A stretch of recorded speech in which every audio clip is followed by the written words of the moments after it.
fact, you know what I'll do this. Yes, I'll do this. Aha. Good evening. I never thought I'd share a stage with Ike Willis. This is extraordinary for me. Ah, there you go.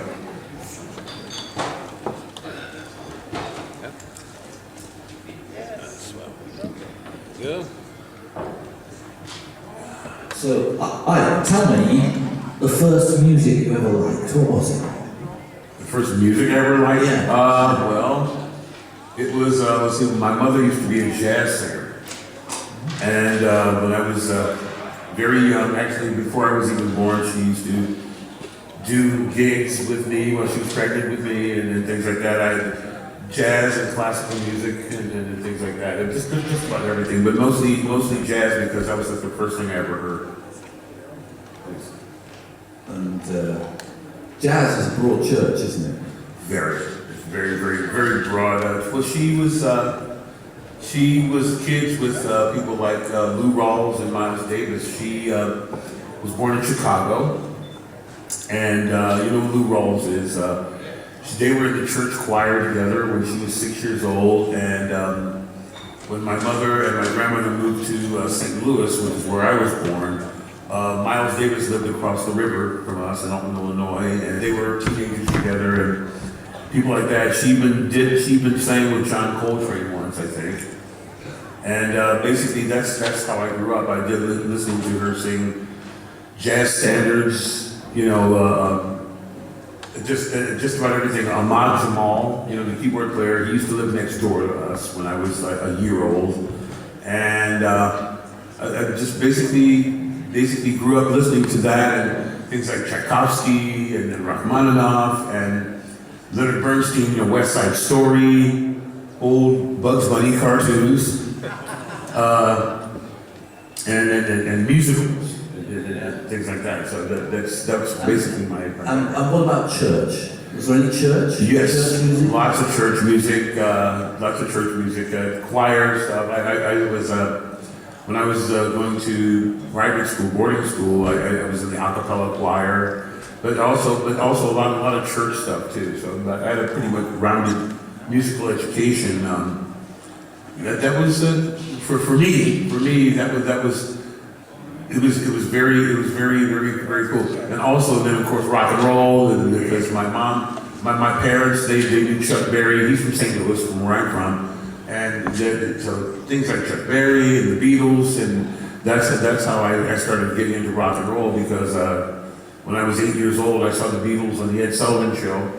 When I was entire generation. Yeah, pretty much. Like a whole generation. Yeah, a whole generation, several generations, I think. Yeah. But I had an early start. I started playing guitar when I was 8 years old, and well, that's because I saw the Beatles. I saw John Lennon, and that's what did it for me. I asked my parents for a guitar when I was 8 years old, and I started playing guitar. And I started my first band when I was 9 years old. And I started playing music on my own.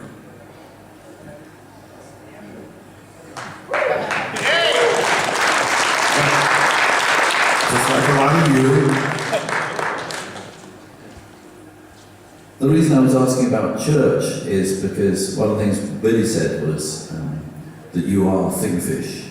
Yes, I am. And Thingfish is a really mighty entity. It's a thing. I think of it as something very, very big. And I personally, I have this weird thing with Frank Zappa records where if I don't like them when I first hear them, then they become my real favourites. Yeah, well, and Thingfish gave me such problems. Yeah. Because it was a 3 LP set, it cost a lot of money. The sides were all very short. Yeah. And I had loads of the backing tracks. Yeah. And then there was all this kind of Amos and Andy vocals, and I was worrying, is it racist? And the whole thing was like so hard for me to get into. Right. But when it clicked, and then when I hear the songs, we heard one from Bongo Fury, didn't we? We had Brown Moses. Right. It sounds so strong. Yeah. That it's amazing. I wanted to ask you, because I remember Frank saying he thought he'd become a pretty decent composer of Negro spirituals. And was he taking you back to church? What was going on at those sessions? Well, I think it was a combination of both. I mean, Frank, when we did that, the whole Amos and Andy thing is something that I used to do, we used to do in the Willis household, just for fun, okay? And then just the dialects and things like that. Now, I hit Frank to the whole Amos and Andy thing, actually, and where the dialect came from. There's what's his name?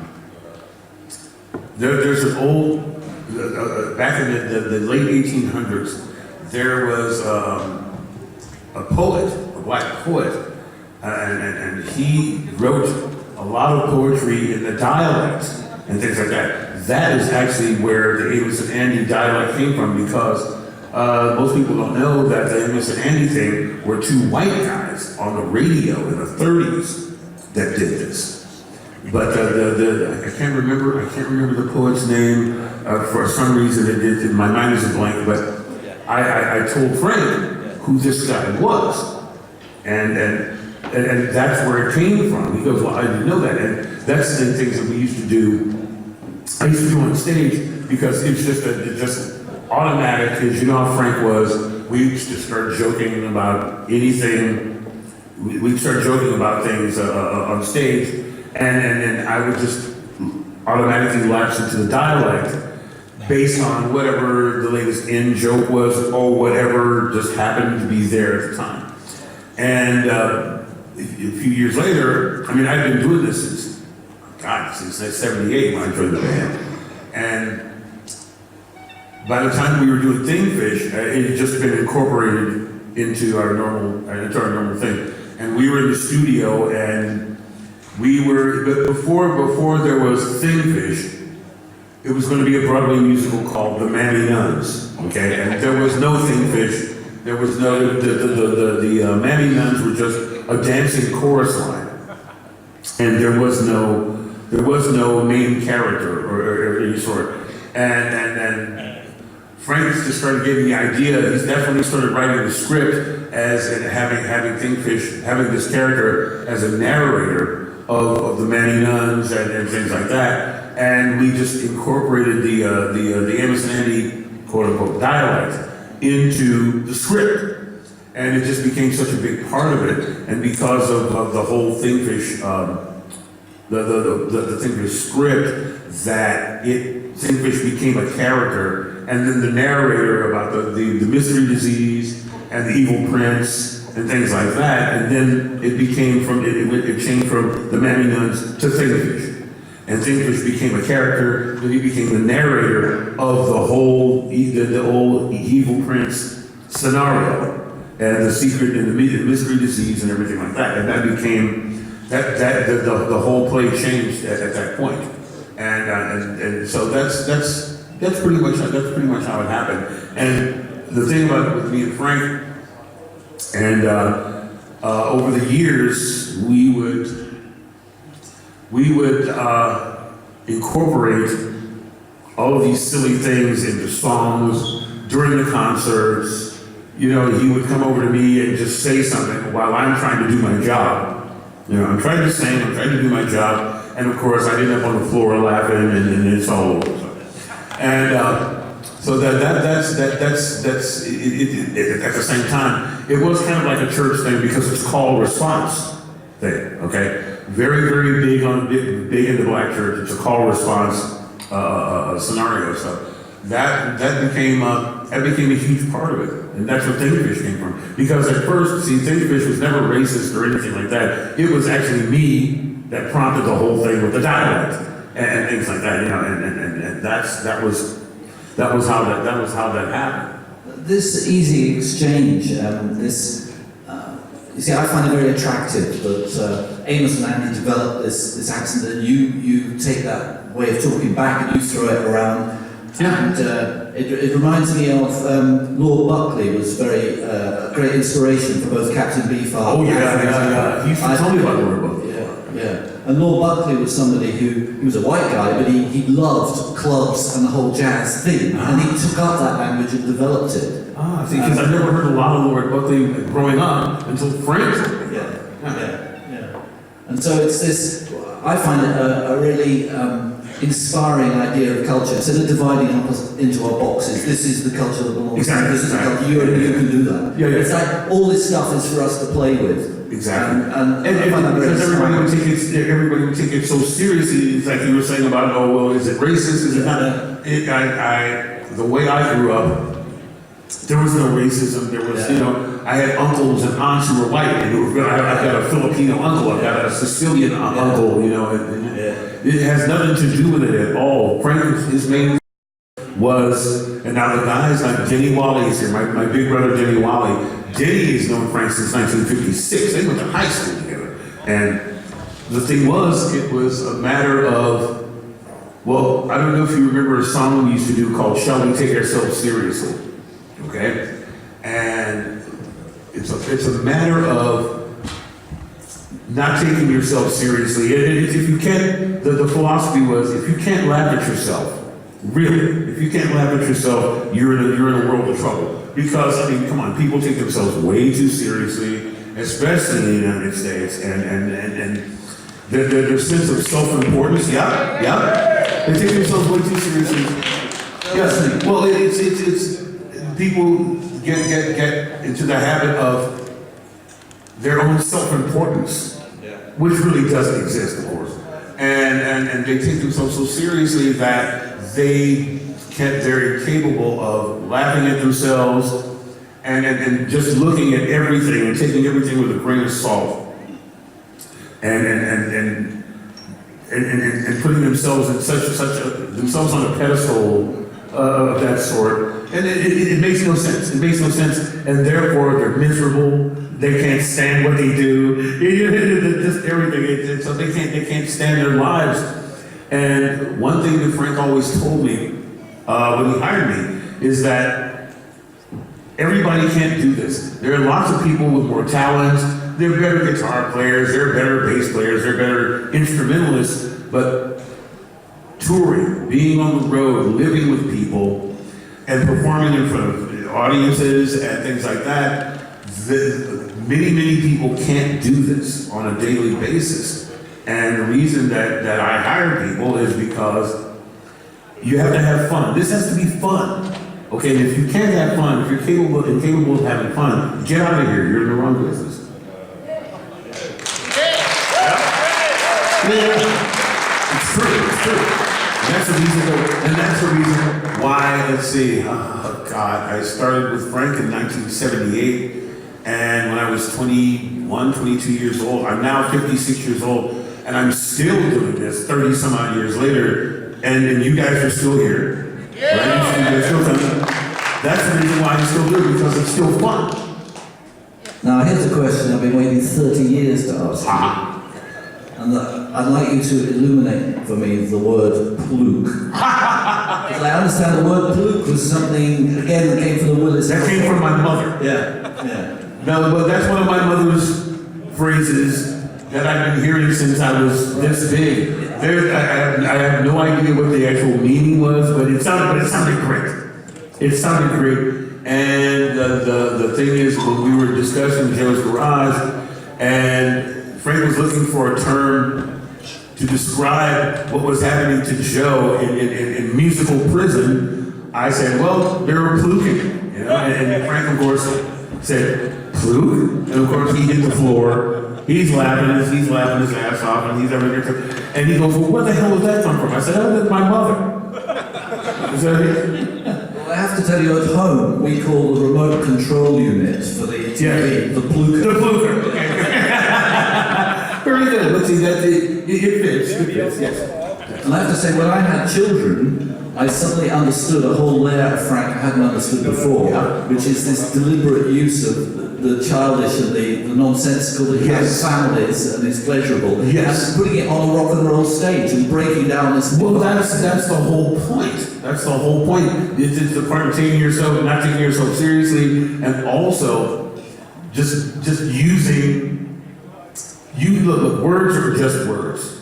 Words are only words. And basically, it's a matter of using what the best terminology that will suit the situation at hand, especially when you have children.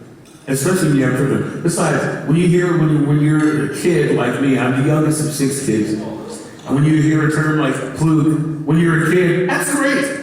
You know, that's fantastic. You know, and it's funny and it sounds great, especially coming from your parents, because your parents are supposed to be the big, you know, responsible people. And to hear terminology like that come from your mom and your dad, it's the greatest. It's the greatest. And it's been a part of my life. Hell, with my own children. You know, I used to hear my kids. My kids are the same way. You know, and so growing up like that has always been just a fantastic thing. My mother's no longer with us. My father's still with us. Ike won, my dad, and my sisters and my brother, and we still use the same terminology. We used to go around the house singing to each other, and from everything that we knew, and just laughing our asses off all the time at home. And this is a kind of like an analogy. One time when my daughter, my youngest, Leah, was still maybe a year old, and I asked Frank, well, what am I going to tell my kids when they're old enough to ask me, well, Dad, what do you do for a living? And Frank told me, he said, well, just tell them you do live cartoons, okay? You do live cartoons, and you're my musical encyclopedia. That's it. And I took that to heart. I took that to heart because I watched Frank raise his kids, and with my kids as well, because I just thought back to when I was a child. And growing up in my household, like I said, my mom was a jazz singer, so she'd be going through the house and putting on her makeup, you know, getting ready for a gig and singing, "The party's over, it's time to call it a day." I mean, the classic standards, everything like that. And I thought everybody grew up like that. I thought everybody was like that in their household, you know. Well, their parents, you know, they did gigs and they sang and they danced and they did all this other great stuff. And everybody listened to classical music, and everybody listened to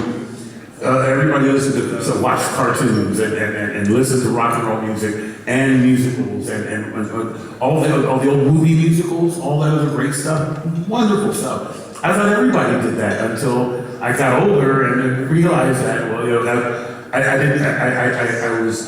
was surprised that everybody didn't have a band and everybody didn't go out and do gigs before school or after school, you know, and go to rehearsal and things like that, you know. So for me, that was by the time I turned like 10, 11 years old, it was a shock for me because I thought everybody did. Yeah. I heard you talking to Roddy of the Muffin Men, and you were talking about you're writing a book, and you were cover, you said, before Frank, and after Frank. Yes. You were telling him that you were going to write about the Muffin Men and your experiences with them and so on. I found that very interesting. And Roddy sent me a new CD from the Muffin Men, which has a DVD in it, which is like a video diary of their tour. Oh, and it's little bits of film done on a mobile phone. Yes. And it brought home to me that it's like the Muffin Men seem to have a continuous party, and sometimes it reaches the stage. And that most of the time it reaches the stage. No, the Muffins, they were my first Zappa tribute band, officially. And Roddy and I met over the phone after I had seen Frank for the last time. And he discussed the possibility of me going on the road with them. And I'd asked him to send me their live material and everything like that. And I had just come back from LA, visiting Frank, to get my final instructions. That's what Frank told me, my final instructions. And then Frank died the week after that, and then I called Roddy back and said, okay, yeah, let's do it. But the Muffins, they are a big part of what I was telling, actually what I was telling Roddy earlier today, of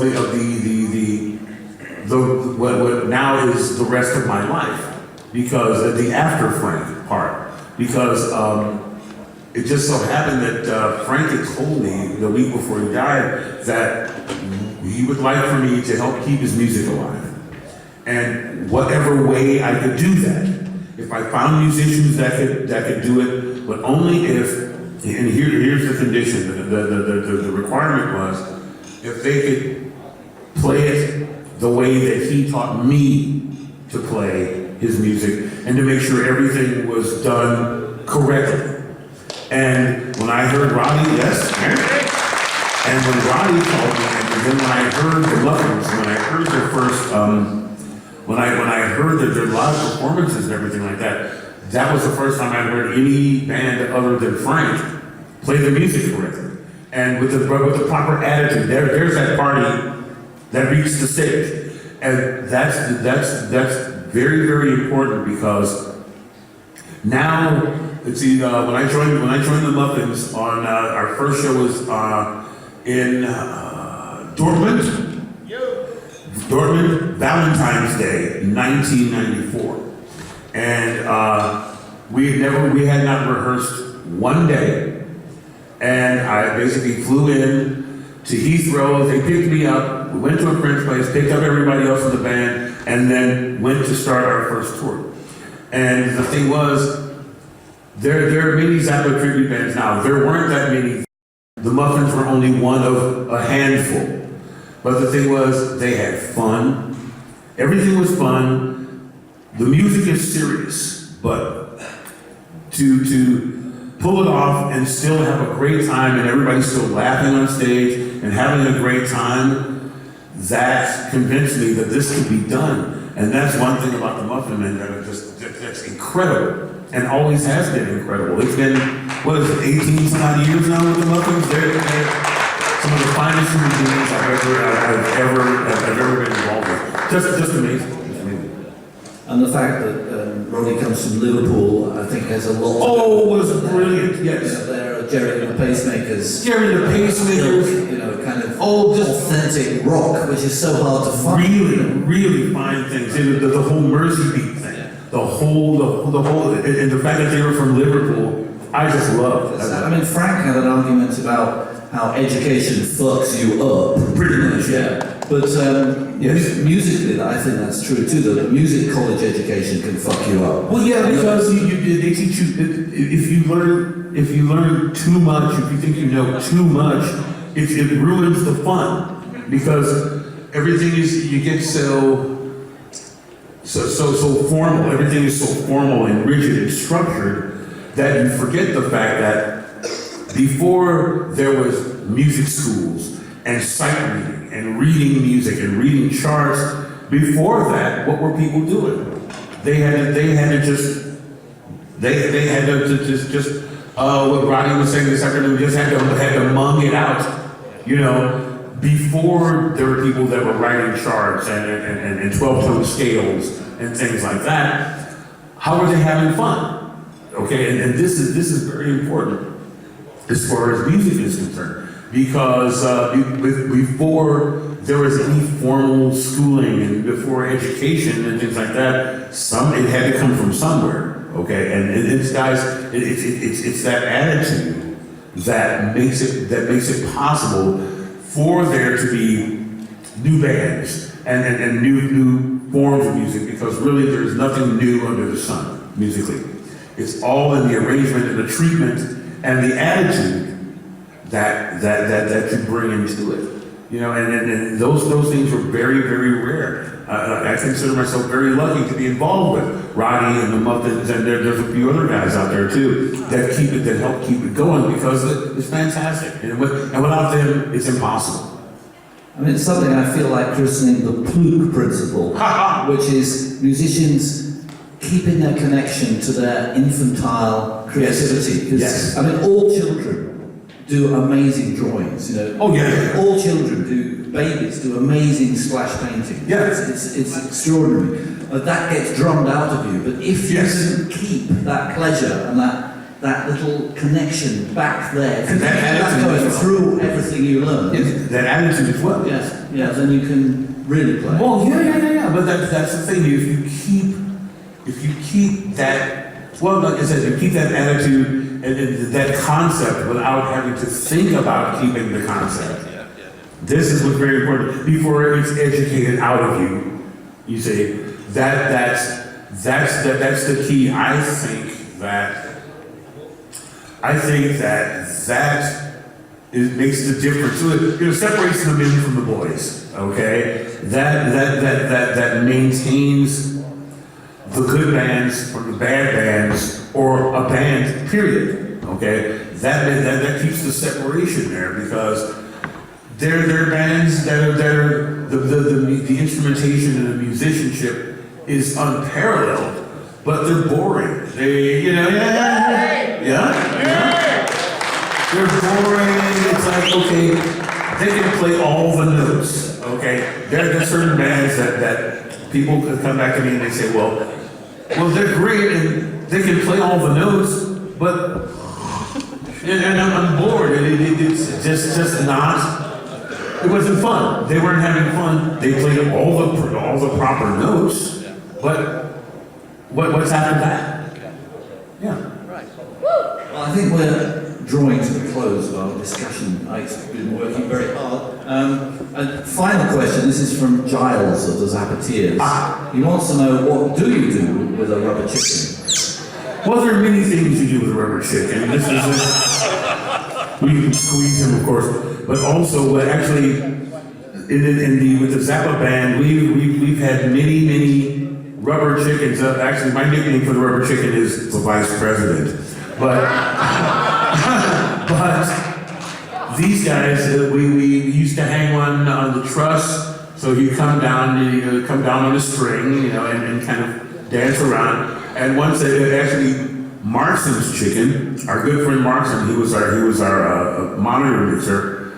He had one on a mic stand over by the monitors on the side of the stage, which is, the rubber chicken is a very useful tool in rock and roll. Okay, when you have a vice president like this, it's a very useful tool in rock and roll, and it's also a very good mascot. It's a very good mascot, you see, because this is also, and I'll end with this. When you're playing in front of hundreds of thousands of people, my very first gig with Zappa was in Ulm, Germany, in Albert Einstein's hometown. And my very first show, Vinnie Colaiuta and I, we were only 21 years old, and there was 125,000 people around there, and there's Mahavishnu John McLaughlin, and Alvin Lee, and Peter Gabriel, and Genesis, and Joan Baez, and the Scorpions, and Brand X, and I'm scared to death. But I look over to the side of the stage, and there's a rubber chicken sitting on top of one of the amps. And at that point, I was very relaxed, I was very cool, everything was okay. Okay, you see what I mean? Ike Willis, Thank you very much. Stick around, we'll be back with the Muffin Man. Yes, and go and get yourself a rubber chicken. Thank you.